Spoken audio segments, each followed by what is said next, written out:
El porfiriato fue un periodo de la historia política de México, llamado así por el periodo entre el 28 de noviembre de 1876 y el 25 de mayo de 1911, en el cual la nación estuvo bajo el control autoritario del militar oaxaqueño, José de la Cruz Porfirio Díaz Mori, 1830 a 1915. Al darse las noticias sobre la caída del Segundo Imperio Mexicano, el 20 de junio de 1867, inició el restablecimiento del gobierno republicano.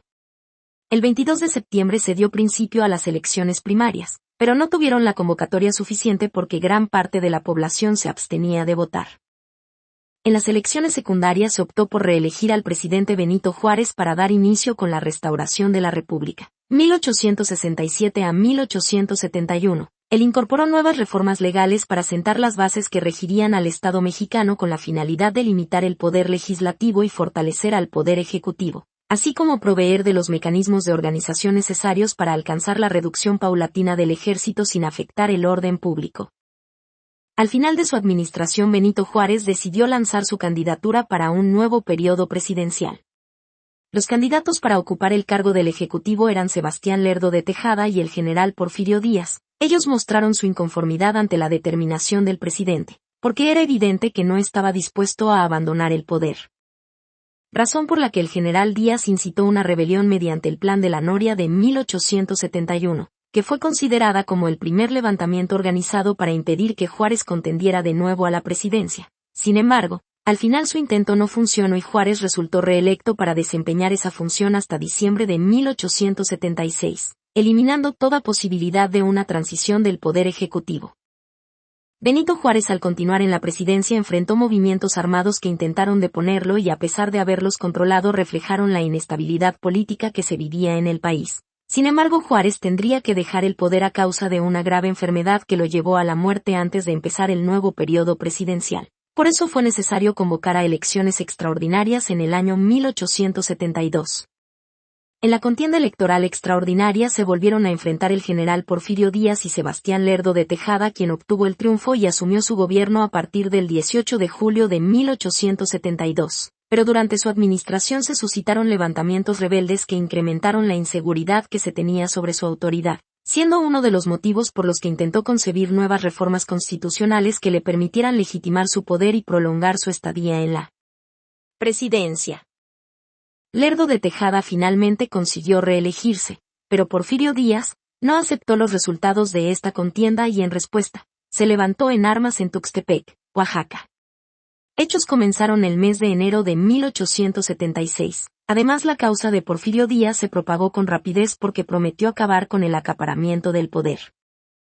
Desde la destacada participación de Porfirio Díaz en la defensa de la Segunda Intervención Francesa, 1862 a 1867, adquirió simpatía entre la población y, al prometer defender a toda costa la soberanía del país, le dio la credibilidad suficiente para que confiaran en él. Al prometer garantizaría el respeto a la Constitución enunciando la frase sufragio efectivo, no reelección.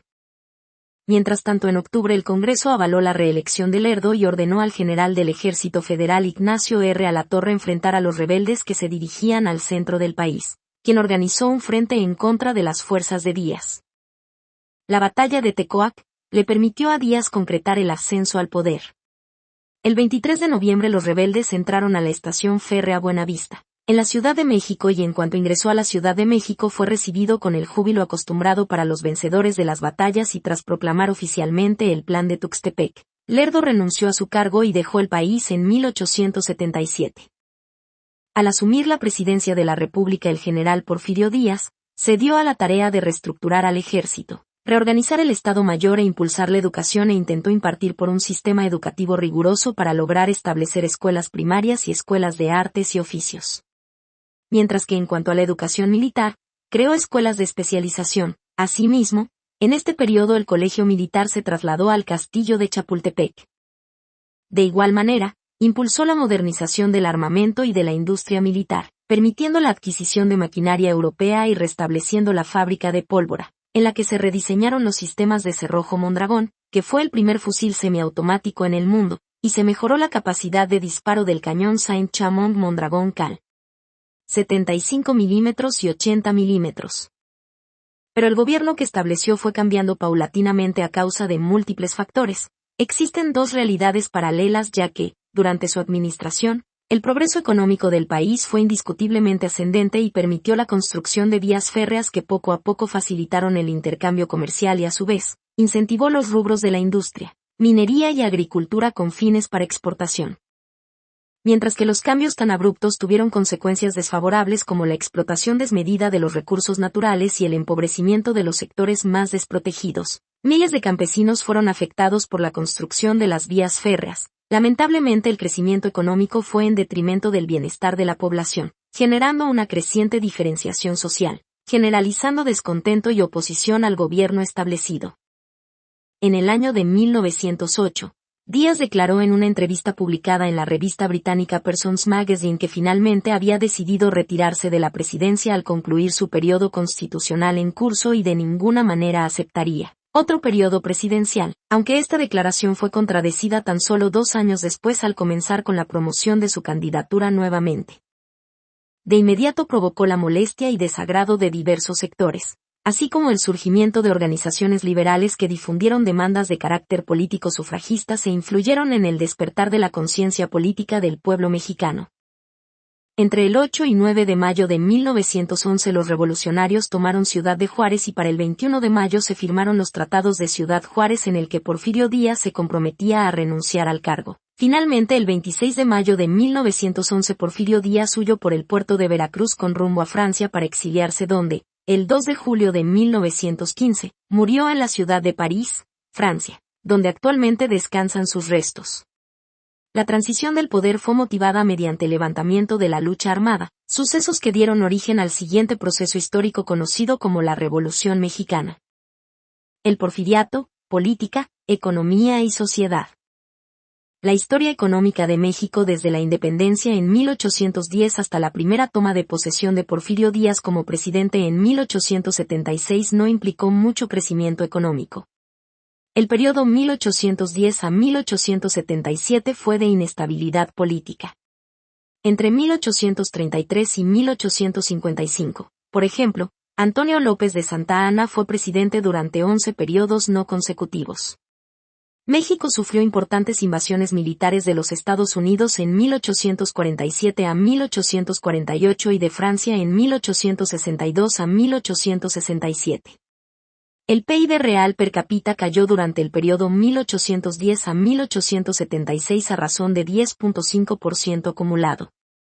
A principios del Porfiriato, la geografía económica de México podía describirse como una colección de pequeñas unidades económicas que funcionaban de manera autárquica al producir bienes para el autoconsumo.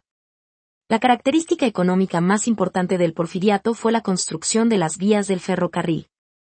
A medida que crecieron las posibilidades de intercambio, México se convirtió en una economía de mercado a nivel nacional. De manera paralela, se dieron importantes inversiones en los puertos, la telegrafía, la telefonía y la energía eléctrica. El gobierno desempeñó un papel importante al promover la inversión extranjera en la construcción de las vías del ferrocarril, ya que otorgó concesiones y pagó subsidios por kilómetro de vía construida. La principal fuente de financiación para la construcción de las vías del ferrocarril fueron los inversionistas estadounidenses. Cuando Díaz llegó al poder en 1877 México tenía 640 kilómetros de vías férreas. Durante su primer periodo como presidente, las vías del ferrocarril crecieron hasta alcanzar un total de 1,074 km y entre 1880 y 1884, aumentaron a un total de 5,731 kilómetros. Por consiguiente, México tenía vías férreas que iban desde la Ciudad de México hasta Veracruz, el principal puerto en el Golfo de México y hasta la frontera con los Estados Unidos. Las vías del ferrocarril aumentaron de 5,731 kilómetros en 1884 a 19,748 kilómetros en 1910. La expansión de las vías férreas tuvo muchos efectos en la economía mexicana. Las empresas exportadoras mexicanas, cuyo principal producto de exportación eran las materias primas de la minería, dieron una reducción en sus costos. La migración interna de trabajadores creció en función de las diferencias regionales en los salarios. Se emprendieron nuevos proyectos mineros a medida que la caída en los costos del transporte los hizo más rentables. El crecimiento económico de México durante el Porfiriato fue impresionante para su época. El PIB real per cápita creció a razón de 2.1% anual durante 1876 a 1910. México, cuya tasa de crecimiento fue de 2.1% anual, creció a un ritmo acelerado. Los acontecimientos económicos del Porfiriato, como el inicio de un despegue económico que tuvo que abortarse por los sucesos de la Revolución Mexicana y la Gran Depresión Mundial que siguieron poco después. En el Porfiriato coexistieron diversas formas de entender al país, a la sociedad y al individuo, entre ellas el liberalismo, el positivismo y el conservadurismo. México conoció la estabilidad política, gracias a las trabas feudales heredadas de la colonia, y conoció el triunfo de la burguesía liberal en el último tercio del siglo XIX, cuando los países capitalistas entraban en una etapa superior de su evolución. Las inversiones extranjeras alcanzaron enormes proporciones y controlaron ramas completas de la economía. Eran el factor dominante en la minería, petróleo, ferrocarriles, electricidad, bancos, industria y gran comercio. Con su participación, el crecimiento económico fue considerable pero desequilibrado, ya que se desarrollaron más las actividades orientadas a la exportación, recibiendo un escaso impulso la producción industrial y agropecuaria destinada al mercado nacional. La sociedad mexicana era eminentemente rural, pero se puede ver que durante el Porfiriato los centros urbanos crecieron de forma impresionante, como fue el caso de Guadalajara, Puebla, San Luis Potosí y Monterrey. Nueva historia mínima de México.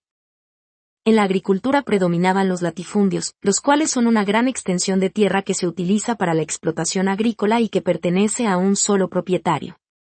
La política del Porfiriato fue conservar sin afectación los latifundios semifeudales e impulsar su transformación capitalista con el apoyo estatal. En consecuencia, en la agricultura mexicana coexistían las formas de producción capitalistas con las formas precapitalistas.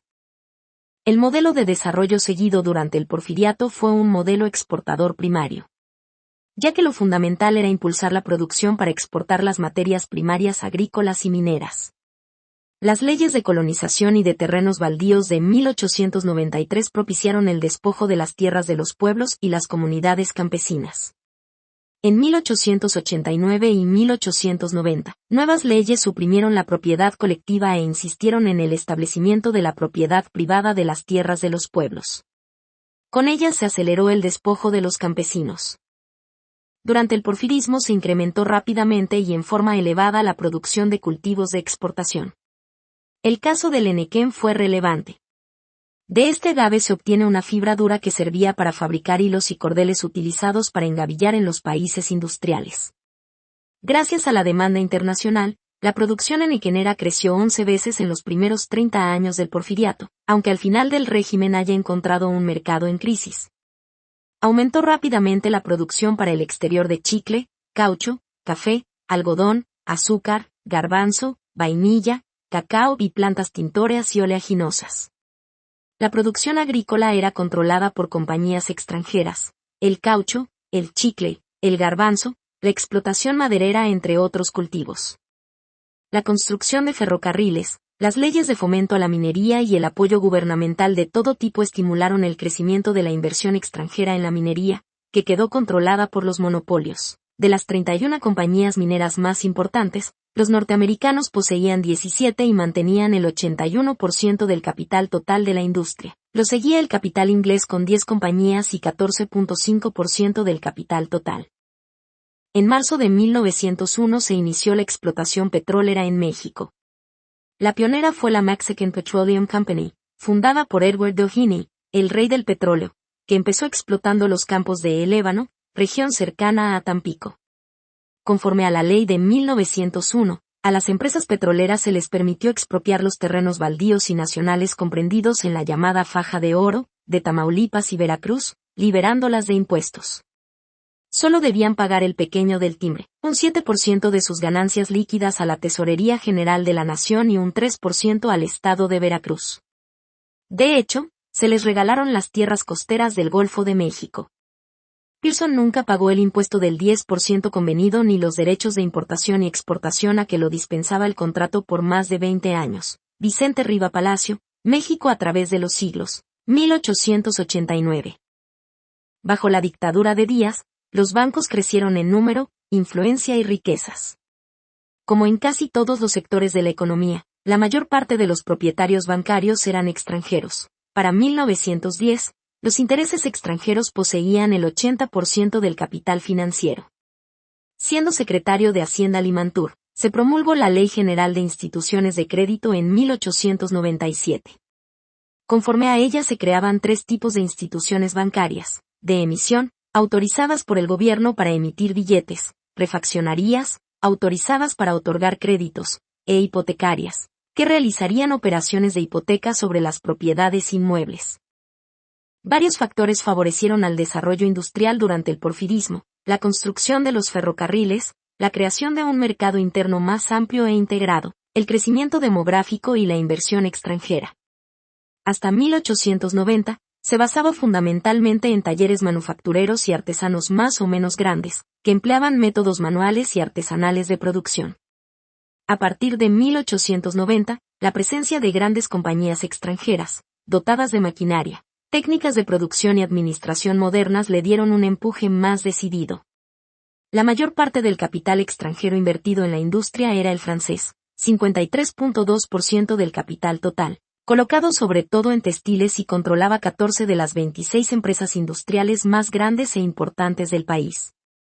Le seguían Alemania, Estados Unidos e Inglaterra. Orientado como estaba a favorecer al capital y su fortalecimiento, el régimen porfirista gobernó para un reducido grupo de empresarios y terratenientes nacionales y extranjeros. De ahí su caracterización como un régimen oligárquico. Las demandas de los trabajadores durante todo el porfiriato iban orientadas a mejorar sus condiciones de trabajo, aumentar salarios, reducir la jornada de trabajo, obtener el pago de días festivos y otras prestaciones. Aunque estaban prohibidas todo tipo de huelgas, de 1881 a 1911 ocurrieron unas 250. Desde 1905 la situación de los trabajadores se agravó y el número de huelgas aumentó. Solo en 1907 hubo 25 huelgas de gran envergadura en la República. La mitad de ellas en el Distrito Federal, le siguieron Veracruz y Puebla. Destacaron las huelgas de Cananea en 1906 y Río Blanco en 1907. Ambos movimientos estremecieron la estructura del porfiriato, pusieron de relieve la intolerancia de la dictadura y, sobre todo, su incapacidad para dar una respuesta positiva a las demandas de los trabajadores. A pesar de la represión, la solidaridad se dio por todo el país. En ambos casos, el ejército de la dictadura había actuado en contra de obreros mexicanos para proteger los intereses de extranjeros. El sentimiento nacionalista creció y el repudio al viejo general Porfirio Díaz fue aumentando. La crisis de la dictadura porfirista se expresaba en todos los niveles de la vida del país. No fue solo la crisis de un sector, sino que fue económica, política y social.